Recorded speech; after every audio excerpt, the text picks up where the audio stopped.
కేంద్రం నుంచి మరో భారీ శుభవార్త అయితే వచ్చింది. మహిళల ఖాతాల్లోకి 50,000 అయితే జమ చేయబోతున్నారు కేంద్ర ప్రభుత్వం. దీనికి సంబంధించిన వివరాలు మనం ఈ వీడియోలో తెలుసుకుందాం ఫ్రెండ్స్. సంక్షేమ పథకాలను ప్రవేశపెట్టడంతో కేంద్ర ప్రభుత్వం ఎప్పుడూ ముందుంటుంది. దీనిలో భాగంగానే మహిళా సాధికారతే లక్ష్యంగా మరో పథకాన్ని ఇటీవల కేంద్ర ప్రభుత్వం ప్రవేశపెట్టింది. దీనికి సంబంధించిన పూర్తి సమాచారాన్ని అయితే మనం ఇప్పుడు తెలుసుకుందాం. ప్రధానమంత్రి అనుసూచిత్ జాతి అభ్యుదయ యోజన పిఎం అజయ్ పథకాన్ని 2 ఏళ్ల క్రితం కేంద్ర ప్రభుత్వం ప్రారంభించింది.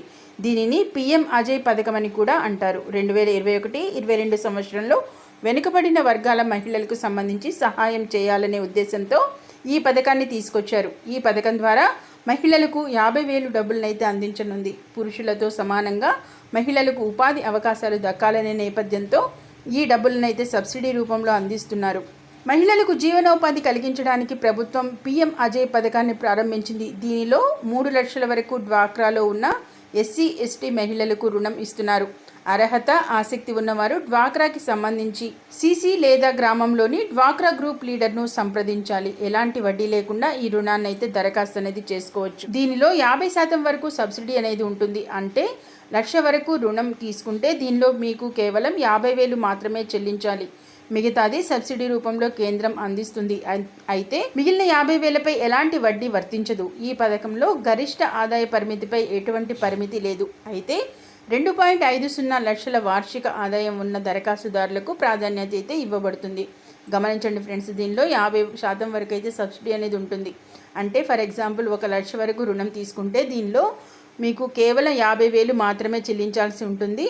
మిగతాది సబ్సిడీ రూపంలో అయితే కేంద్రం అనేది అందిస్తుంది అన్నట్లుగా మనకైతే అప్డేట్ అయితే ఉంది. అంతేకాకుండా మిగిలిన 50,000పై కూడా ఎటువంటి వడ్డీ అనేది ఉండదన్నమాట.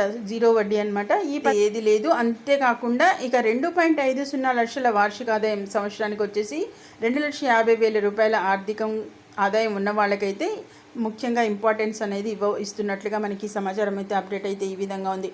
అంతేకాకుండా షెడ్యూల్ కులాలకు చెందిన నైపుణ్యం కలిగిన యువతను క్లస్టర్లు గ్రూపులుగా చేర్చి ఉపాధిలో అనుసంధానం అయితే చేస్తామని చెప్పారు. అలాగే క్లస్టర్ల గ్రూపులను ఏర్పాటు చేయడం ద్వారా షెడ్యూల్ కులాల లబ్ధిదారులు వ్యవసాయం, ఉద్యానవనం, అలాగే పశుసంవర్ధక, మత్స్య, ఫుడ్ ప్రాసెసింగ్ మరియు హస్తకళలు, చేనేత మొదలైన వాటిలో ఉపాధిని ఏర్పాటు చేసుకోగలుగుతారన్నట్లుగా మనకి ఈ పథకం ద్వారా వినియోగించబడుతుంది.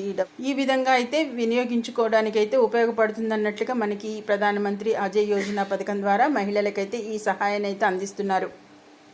ఇక జిల్లాలోని షెడ్యూల్ కులాలకు చెందిన ఆసక్తి గల రుణ దరఖాస్తుదారులు పబ్లిక్ ఫెసిలిటేషన్ సెంటర్ అలాగే కామన్ సర్వీస్ సెంటర్ని అయితే సందర్శించి in aid of PM Ajay Yojana పోర్టల్లో అయితే ఆన్లైన్లో అయితే దరఖాస్తు అనేది చేసుకోవచ్చు అన్నట్లుగా మనకి వివరించడం అనేది జరిగింది. చూసారు కదా ఫ్రెండ్స్, ఏదైతే మహిళలకు సంబంధించి మెయిన్ ఇంపార్టెంట్ అప్డేట్ అనమాట. ఇది వాళ్ళకైతే గుడ్ న్యూస్గా అయితే చెప్పుకోవచ్చు. ఎందుకంటే మహిళలకి ఏదైతే ఎస్సీ ఎస్టీ బీసీ మైనారిటీ మహిళలకి సంబంధించి కేంద్ర ప్రభుత్వం అయితే ఈ గుడ్ న్యూస్ అయితే తీసుకొచ్చింది. దీనిలో ఇక ఈ షెడ్యూల్ కులాలకి సంబంధించి వీరికైతే 1,00,000 రూపాయలు లోన్ తీసుకున్నట్లయితే 50,000 వరకు సబ్సిడీ అయితే ఉంటుంది. మిగిలిన 50,000కి కూడా మనకైతే ఎటువంటి రుణ వడ్డీ అయితే ఉండదు అన్నట్లు 0% వడ్డీ అయితే ఉంటుంది. అంటే వడ్డీ అసలు ఏమీ ఉండదు అన్నట్లుగా మనకైతే ఈ అప్డేట్ అయితే వివరిస్తుంది. కాబట్టి ఎవరైతే ఇంట్రెస్ట్ ఉండి అర్హత కలిగిన వారు ఉన్నారో తప్పకుండా మీ సమీప మెంబర్ డ్వాక్రా గ్రూప్ లీడర్ని అయితే కన్సల్ట్ అవ్వండి. దీనికి సంబంధించి గరిష్టంగా అయితే 3 లక్షల వరకు లోన్ అయితే ఇస్తున్నట్లుగా మనకి ఈ అప్డేట్ అయితే వివరించింది. అంతేకాకుండా ముఖ్యంగా ఏదైతే జిల్లాలోని షెడ్యూల్ కులాలకు చెందిన ఆసక్తి గల రుణ దరఖాస్తుదారులు అయితే పబ్లిక్ ఫెసిలిటేషన్ సెంటర్ కానీ లేదా కామన్ సర్వీస్ సెంటర్కి కూడా వెళ్ళి మీరైతే grant in aid of PM Ajay Yojana పోర్టల్లో అయితే డైరెక్ట్గా ఆన్లైన్లో అయితే దరఖాస్తు అనేది చేసుకోవచ్చు అన్నట్లుగా కూడా మనకి ఈ అప్డేట్ అయితే ఉంది ఫ్రెండ్స్. కాబట్టి ఎవరికైతే ఇంట్రెస్ట్ ఉండి ఎలిజిబుల్ అనుకున్న వాళ్ళైతే తప్పకుండా ఈ పథకాన్ని సద్వినియోగం చేసుకోండి. మరిన్ని ఇలాంటి లేటెస్ట్ ఇంపార్టెంట్ అప్డేట్స్ ఎప్పటికప్పుడు మీ మొబైల్లో కనుక నోటిఫికేషన్గా పొందాలనుకుంటే మాత్రం వెంటనే న్యూస్ లేటెస్ట్ అప్డేట్ ఛానల్ని తప్పకుండా సబ్స్క్రైబ్ చేసుకొని రెగ్యులర్గా వాచ్ చేస్తూ ఉండండి ఫ్రెండ్స్. అంతేకాకుండా వీడియో నచ్చినట్లయితే ఒక లైక్ ఇచ్చి ఛానల్ని సపోర్ట్ చేయండి. Okay, thank you for watching.